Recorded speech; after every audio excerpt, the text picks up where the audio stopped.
ব্যাঙের দল। একবার একদল ব্যাঙ বনের মধ্য দিয়ে যাচ্ছিল। এমন সময় এই ব্যাঙ এর দল থেকে দুটি ব্যাঙ গভীর গর্তে পড়ে গেল। গর্তটি এতটা গভীর ছিল যে সেটি থেকে উঠে আসা খুবই কঠিন। তবু ব্যাঙ দুইটি তাদের সাধ্যমতো চেষ্টা করে যাচ্ছিল। দলের অন্য ব্যাঙগুলো বলাবলি করছিল যে এদের এই গর্ত থেকে বের হয়ে আসার কোনো আশা নেই, কিন্তু আদম ও ব্যাঙ দুইটি চেষ্টা করতেই থাকলো। তারা প্রাণপণে লাফিয়ে লাফিয়ে খাদটির ঢালু জায়গায় পার করে শেষের দিকের খাড়া অংশের কাছে এসে আবার উল্টো নিচের দিকে পড়ে যাচ্ছিল।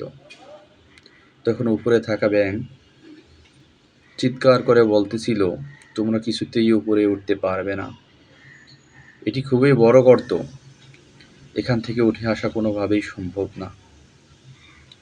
তাদের কথাগুলো এমন ছিল যেন তারা বলতে চাইছে, শুধু কষ্ট করে লাভ নেই, আশা ছেড়ে দিয়ে মৃত্যুকে স্বীকার করে নাও, কষ্ট থেকে মুক্তি পাও।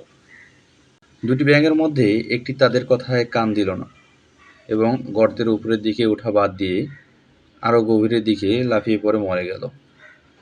কিন্তু দ্বিতীয় ব্যাঙটি আরও উদ্যম নিয়ে লাফাতে লাগলো, আর উপরে থাকা ব্যাঙেরা আরও জোরে চিৎকার করে বলতে লাগলো, এই বৃথা কষ্ট করো না, মৃত্যুকে সহজ করো।